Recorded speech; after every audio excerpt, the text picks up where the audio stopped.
Hello everyone, कैसे हैं आप सब लोग। मैंने बहुत सारे स्टूडेंट्स को आज क्लोजली ऑब्जर्व किया और बहुत सारे स्टूडेंट्स ये बात बोल रहे हैं कि सर जजमेंटल डे आने वाला है जिसमें हमारी सारी परफॉर्मेंस जज करी जाएगी। वो दिन आने वाला है क्योंकि एडमिट कार्ड रिलीज हो चुका है। तो डे भी आने वाला है, डेट सब फाइनलाइज है, टाइम सब, सेंटर और सब कुछ फाइनलाइज हो चुका है। तो देखो, ये सब बातें ना आपके मन में अननेसेसरी एक यू कैन से क्योस पैदा करेंगे कि हाँ भाई, मैंने पूरा साल मेहनत करी है, अब सिर्फ 3 घंटे का टाइम है, उसमें मेरे को अपने आप को प्रूव करना है कि मेरे को कितना आता है कितना नहीं आता है and so on. What if वो दिन मेरा अच्छा ना हुआ, या मेरी तबीयत खराब हुई, या कुछ भी एक्सवाइजेड रीजन है ना, या नींद पूरी नहीं हुई एंड सो ऑन।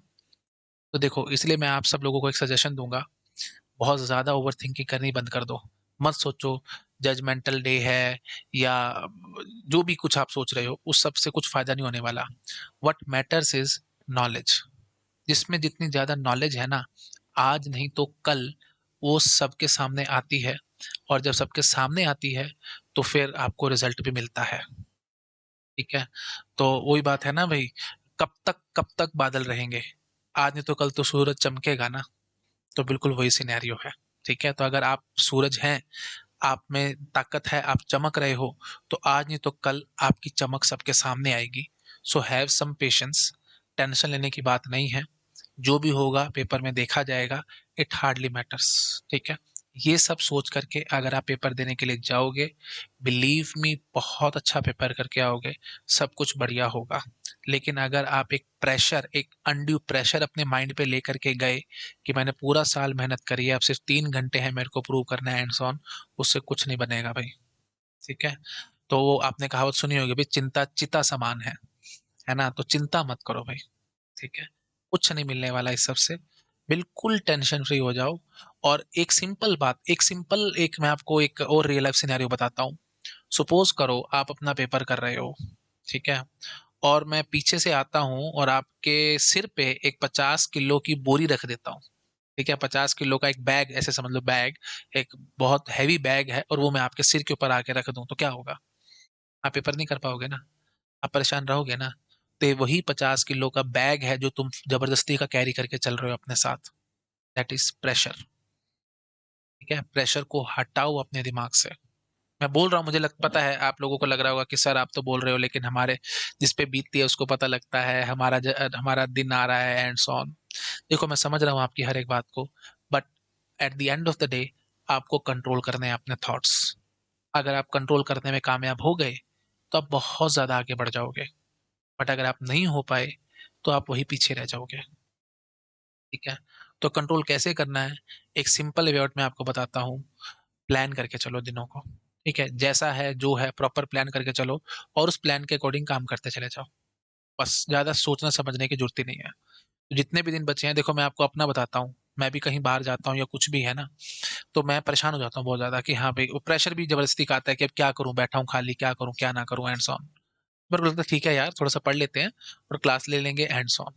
ये बिलीव मी, मैं आपको आपको लग रहा होगा कि सर ऐसे ही बोल रहे हैं, लेकिन ये फैक्ट है बहुत बड़ा। अभी मैं पीछे बैंगलोर गया हुआ था, तो मेरे को था कि मेरे को परेशानी महसूस हो रही थी कि मैं टाइम पास कैसे करूंगा, होटल में जब जाऊंगा रात को तो क्या करूंगा, अकेला हूँ, कोई नहीं है आसपास, तो क्या करें। एक तरीका तो था कि मैं टाइम पास करूँ, मूवी देखूं एंड सो ऑन, वो मेरा इंटरेस्ट ही नहीं है। तो मैंने फाइनली क्या सोल्यूशन निकाला कि मैं अगले दिन सुबह क्लास लूंगा। तो ठीक है भाई, रात को बैठ के अपना तैयारी करेंगे, अगले दिन उठ के सवेरे क्लास लेंगे, और वही मैंने किया भी था। मेरी तो तबीयत भी खराब थी, फिर भी मैंने 1 1.5 घंटे की एसक्यूएल की क्लास ली थी स्पेशल आप लोगों के लिए, आपको याद आ रहा होगा। तो एक एटीट्यूड है, ये एटीट्यूड आपको बिल्डअप करना पड़ेगा अपने अंदर। तभी आपको, जब सीधी बात बताता हूँ, जब आपका टाइम पास आपकी पढ़ाई बन गई ना, यू आर थ्रू। ठीक है, तो आप थ्रू हो, मतलब आपकी रैंक आनी आने, दैट इज फॉर श्योर। ठीक है, तो पढ़ाई को प्रेशर से मत देखा करो।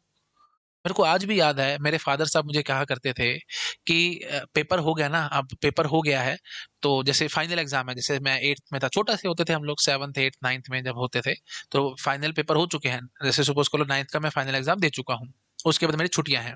उस पॉइंट ऑफ टाइम पे मेरे फादर साहब मुझे कहते थे कि अब पेपर हो चुका है ना, अब पढ़ाई कर, अब बहुत मजा आएगा, अब तो बहुत अच्छे से काम कर पाएगा। मैं हंसता था, मैं कहता था अब थोड़ी पढ़ूंगा, पूरा साल पढ़ लिया, पेपर दिया, अब दोबारा से उसको किताबों को क्यों उठा के पढूं। लेकिन जब कुछ साल बीते ना, तब मेरे को समझ में आया कितनी पावरफुल स्टेटमेंट थी वो।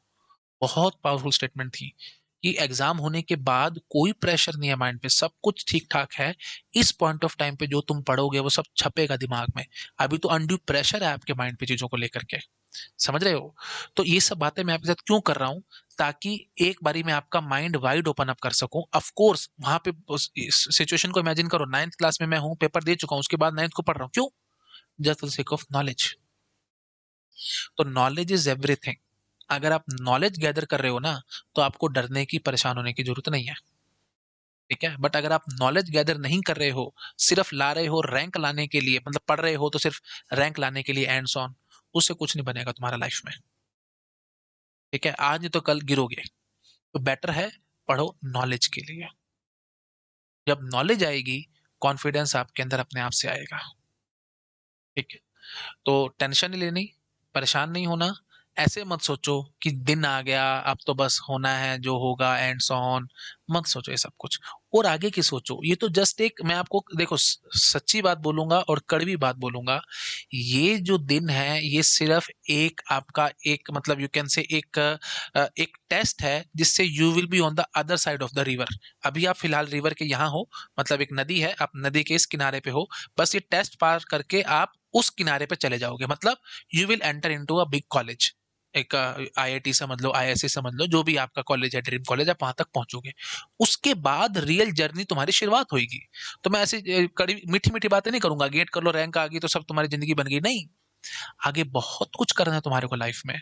ये तो एक सिंपल एक हर्डल है, बस एक नदी को पार कर रहे हो, इस जगह हो उस जगह पहुंच जाओगे, बस इसके ऊपर और वो कुछ नहीं है। तो अगर तुम अपने मन में गेट के लिए जो तुम्हारे माइंड में जो लेवल है उसको गिरा दोगे ना, टेंशन खत्म हो जाएगी। अभी तुम्हारे को लग रहा है गेट बहुत बड़ा है, मैंने उसको पार कर लिया मेरी जिंदगी बन जाएगी, और नहीं पार किया तो जिंदगी बर्बाद है। ऐसा नहीं है। मैं और एक फैक्ट बताता हूँ आप लोगों को। 30 is the magical number. 30 years age जब आप पार कर लेते हो, 30, 31, 32 के अराउंड होते हो, उस पॉइंट ऑफ टाइम पे कोई नहीं पूछने वाला तुम कहाँ से पास आउट हो, तुमने क्या किया है क्या नहीं किया है, कोई नहीं पूछेगा। मैं अपनी बात बता देता हूँ, मेरे से भी नहीं पूछा किसी ने कि तुम कहाँ से पास आउट हो, सिर्फ क्या देखा गया, एक्सपीरियंस कितना है, नॉलेज कितनी है, उसके पीछे भागो। ठीक है, नॉलेज के पीछे भागो, एक्सपीरियंस गेन करने के पीछे भागो। अगर आप गेट करोगे, अच्छी जगह जाओगे, तो वहां से एक स्टार्ट आपको बहुत अच्छी मिलेगी। तो एक पुश बहुत अच्छा मिला, तो आगे की लाइफ आपकी बहुत अच्छी जाएगी। जैसे रेड्डी सर ने बोला था जब मैं वहां पे था, जब हमारा एक पॉडकास्ट चल रहा था, वहां पे बोला था कि 3 लाख की नौकरी पे ज्वाइन करा और 10 लाख पे रिटायर हो गए। है ना? तो वो बात थोड़ी होती है। ठीक है, ऐसी जिंदगी थोड़ी चाहिए। अच्छी जिंदगी चाहिए तो एक पुश बहुत अच्छा लो ना, तो बस इसको ऐसे मानकर चलो, ये तुम्हारे को पुश दे रहा है लाइफ में, और कुछ नहीं है। इसके ऊपर कुछ नहीं है, बार बार समझा रहा हूँ। गेट का जो आपके मन में एक एक फोबिया सा बैठा हुआ है, उसको कम करने की कोशिश करो कि छोटा सा टेस्ट है, इससे तो आगे मेरे को बस एक एक स्टार्ट मिलनी है और कुछ नहीं है इससे ऊपर। ये मान करके चलोगे, तो तुम्हारे पास ताकत भी आएगी और रैंक भी अच्छी आएगी और पेपर भी बहुत अच्छा करके आओगे। बट अगर यही सोचते रहोगे इसने मेरी जिंदगी डिसाइड करनी है, हाँ हो गया, अच्छी रैंक आ गई तो जिंदगी बन गई, नहीं बनी तो नई रैंक आई तो जिंदगी बर्बाद, ऐसा कुछ नहीं है। ठीक है, ये एक सिंपल एक छोटा सा हर्डल है जिसको तुम्हारे को पार करना है और आगे बढ़ना है, बस। आगे बहुत कुछ है लाइफ में, बिलीव मी, बहुत कुछ है, गेट तो कुछ भी नहीं है उसके आगे। आगे के चैलेंजेस देखोगे लाइफ में तो पता लगेगा। जब आईटी में घुसोगे तो पता है कैसे कैसे लोगों के साथ तुम्हारे को compete करना पड़ेगा, जो तुमसे वे अहेड होंगे, बहुत ज्यादा अहेड होंगे, उनके साथ compete करोगे। ठीक है, फिर लगेगा कि गेट तो केक वॉक था, गेट तो कुछ भी नहीं था। फिर आगे जाओगे, प्लेसमेंट्स में बैठोगे, प्लेसमेंट फाइनली लेने का टाइम आएगा तब इतनी फाइटिंग। उसके बाद जब प्लेसमेंट्स हो जाएंगी, उसके बाद कंपनी में जाओगे, वहां पे जाकर के फाइटिंग। हर जगह लाइफ में फाइटिंग फाइटिंग है भाई। ठीक है, तो गेट को सिर्फ ऐसे मत मान के चलो कि ये मेरी जिंदगी बना देगा या जिंदगी बर्बाद कर देगा, नहीं। बहुत कुछ है आगे करने को लाइफ में। तो आई होप मेरी बातें आप लोगों के माइंड में फिट हो रही होंगी, और जो बैक ऑफ द माइंड पे प्रेशर है वो अब आपका रिलीज हो जाएगा। ठीक है, कुछ नहीं है, एक सिंपल एग्जाम है, इसको पास करना और आगे बढ़ना है, बस, और कुछ नहीं है इससे ऊपर। ठीक है, ये फालतू की बातें हैं, जजमेंटल है, ये है वो है, कुछ नहीं है ये सब। ठीक है? तो आई होप सबको समझ में आया होगा और आई थिंक 9-10 मिनट हो गए हैं। मैं इस वीडियो को छोटा ही रखना चाहता था और मैं बस आपके जो माइंड में बातें हैं वो फीड करना चाह रहा था और I hope I am successful in that. अच्छा लगा वीडियो, प्लीज़ वीडियो को लाइक ज़रूर करना, फ्रेंड्स के साथ शेयर ज़रूर करना और चैनल को सब्सक्राइब ज़रूर करके जाना, ठीक है? और कमेंट अच्छे-अच्छे कर देना ताकि बाकी सारे स्टूडेंट्स तक भी ये वीडियो पहुँच सके और जो भी परेशान है, जो भी प्रेशर में आ रहा है, उसका काफ़ी हद तक प्रेशर रिलीज़ हो जाएगा ये वीडियो देखने के बाद, ठीक है? Okay, thank you so much, bye-bye.